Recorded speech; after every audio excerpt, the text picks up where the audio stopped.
In this video, you'll learn why we choke and how to avoid it. My name's James, I'm a running coach based in southwest London. My feet are very wet.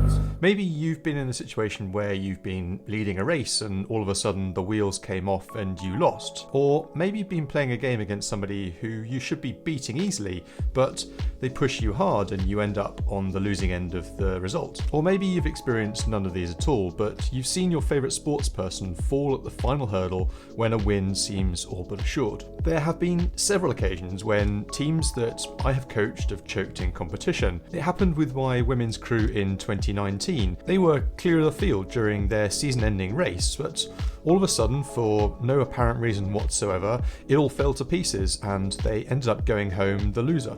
It has always baffled me why this happens, and I wanted to help the athletes I coach avoid choking, but have never known how. Until now. This video is broken down into 6 parts. First, I'll cover what choking actually is and what it is not. Then, I'll talk about what causes choking. And after all that, I'll cover 4 things you can do to help avoid choking. These are: number 1, go towards, not away from.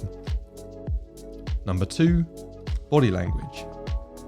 Number 3, sequence of events. And number 4, cueing. So if there's one part you're more interested in the others, you can skip straight to that using the timestamps down in the description down here, or you can use the chapter markers in the timeline for the video. Okay, so let's crack on with it. Now, imagine this scenario.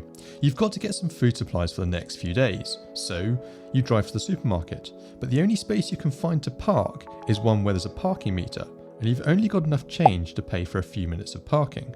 You see the parking warden down the street casting his beady eye over the cars coming towards you. You decide to risk it.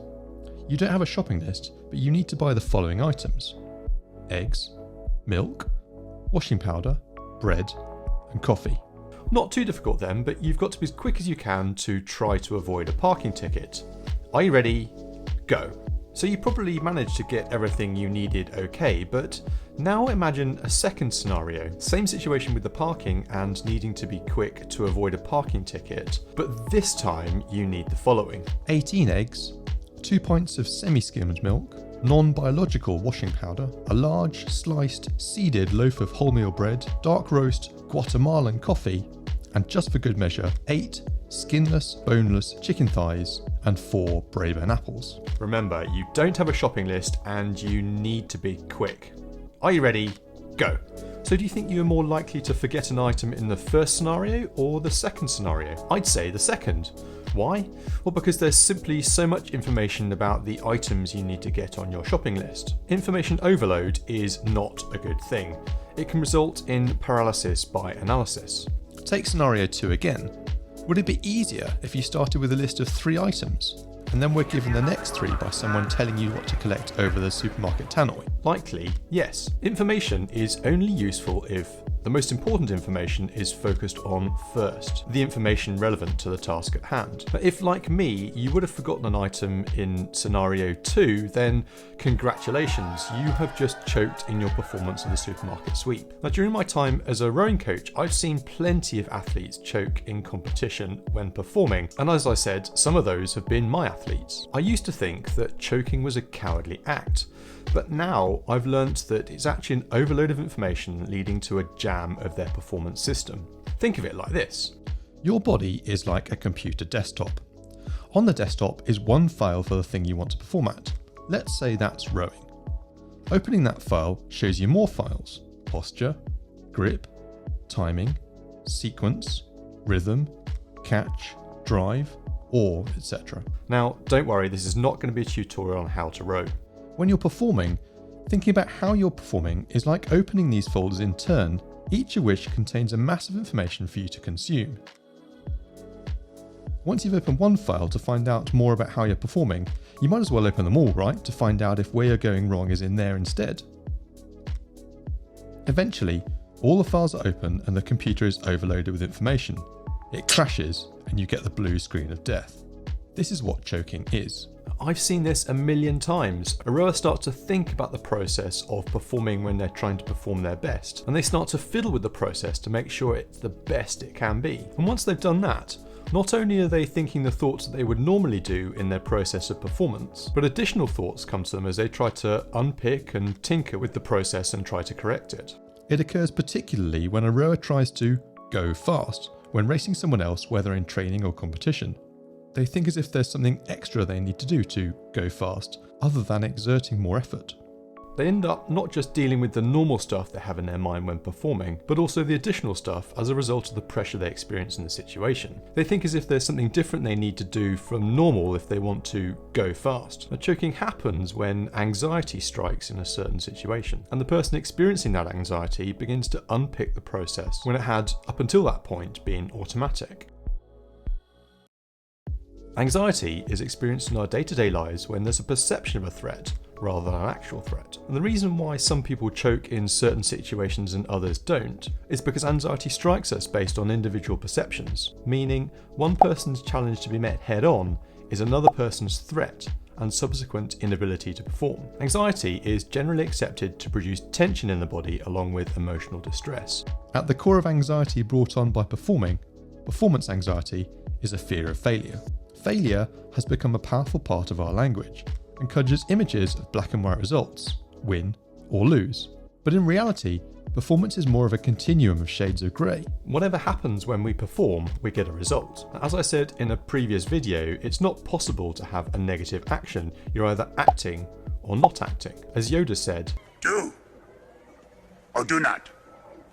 There is no try." Sage advice. So now we know that choking is something which happens as a result of anxiety in a pressure situation. What can we do to help deal with anxiety? Once we've perceived to have failed in a certain situation, we're more likely to be anxious about getting into that situation again. And some people take this even further by actively avoiding these certain situations. This is the mindset of avoiding defeat rather than actively trying to win. Dr. Dave Allred, MBE, has written this wonderful book, The Pressure Principle, and I'll put a link to it down in the description. Now, in the book, he recounts a story of the England cricket team's bowlers competing between themselves in a training session. The training game involved hitting a target on the floor when bowling the ball. They scored a point for hitting the target. The session was fun and there was lots of banter, and as the session progressed, the bowlers started to hit the target more often. After a while, the coaches changed the rules of the game so there was a penalty for missing the target. Suddenly, the session became subdued, the bowlers became tense. They reduced the arc of their arm swing, meaning that balls kept being bowled short, missing the target. Now, the bowlers were missing the target more often than they did in the previous game.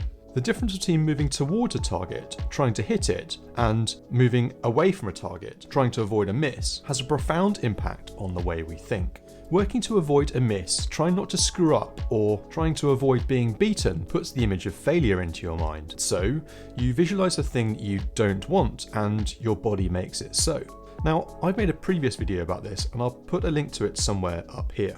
Successful people visualize the thing they want to achieve and are therefore more likely to get it. Now, some people think of anxiety as a weakness, and they wouldn't want their teammates or an opponent to see this weakness for fear that it might be exploited. But it's clearly not the case. Anxiety comes to everyone at a different time and in different situations. A better way is to embrace the anxiety, let it become your best friend. A better way is to embrace the anxiety, let it become your best friend, and help your performance. As basketball coach Jack Donahue says, it's not about getting rid of the butterflies in your stomach, it's about making them fly in formation. So, how can we use what we've learned to help prevent choking when the pressure comes on? Because whether you're you, me, Roger Federer, or Lewis Hamilton, pressure and anxiety are a certainty. It's how you deal with them that counts. You can use the effects that pressure puts on your body against it. Anxiety and stress cause a physical representation in your body language. Now think of someone driving a car who's late for a meeting and stuck in traffic. They'll probably be hunched over, gripping the steering wheel tightly. The effects of anxiety can change your body shape, with muscle tension leading to a lower power posture. But you can use your body's posture to affect the feelings of stress. And I've posted a video about this before, and I'll put a link to that somewhere up here. Body language can have a big impact on performance. And Dave Allred, who I mentioned earlier on, worked with golfer Luke Donald. And Allred wanted Donald to project a sense that the golf shot he wanted to take and the result of that shot were inevitable. Donald was asked to act through body language that the shot were perfect before, during, and after the shot were taken. As a result, in 2011, Donald became the first golfer ever to officially claim top rank on both the PGA Tour and European Tour money lists in the same year. Sports people reset their posture regularly. Think of Steve Smith when batting. It's a real twitcher, isn't he, Steve Smith? He can't stand still. A number of times he needs to adjust his pads and everything around his body before he's ready. Or Rafa Nadal before serving or getting ready to return. They have a routine which gets them into the right posture to perform. What if you were to reset your body language when pressure increased? You can learn to sequence your body movements better. Certain sports people are said to have lots of time to perform their skills. Cristiano Ronaldo has so much time over the soccer ball. Tom Brady looks as if he's playing in slow motion after the snap. And Serena Williams has time to spare when covering the court for her next shot. But often, this is less about the skill and more about the sequence of events which make up the skill. The sequence of events means that there's a very particular set of movements to be made in order, in sequence, for the skill to be performed. The people with the most time have a more pronounced sequence of events than others. Sequencing a movement can simply mean recruiting the muscles in a certain order. For a more powerful movement like kicking a ball, swinging a golf club, or rowing a boat, the biggest muscles need to be used first, and then muscles need to be recruited in order of size until the smallest are used last. Now, pressure and anxiety cause muscle tension, which causes errors in sequencing. And this is why it's so important to practice good sequencing of technique when there's little pressure, to make sure your technique holds up when the pressure comes on.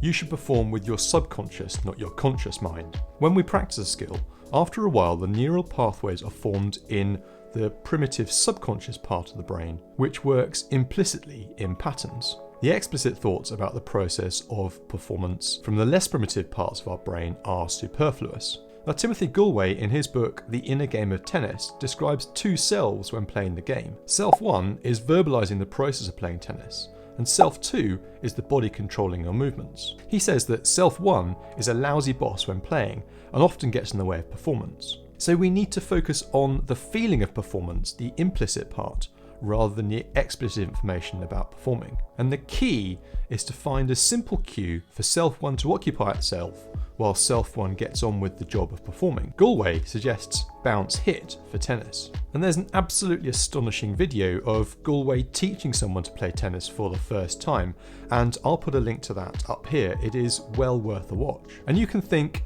place whoosh for rowing, putting the blade in the water and accelerating the boat past it. Or smooth shift for golf, helping the rhythm of the downswing and shifting your weight towards the target. And this cue can be named a heuristic, a simple if-then rule, which needs to be followed when performing the skill. Now, I've talked more about heuristics in another video that I've made, and I'll put a link to that up here.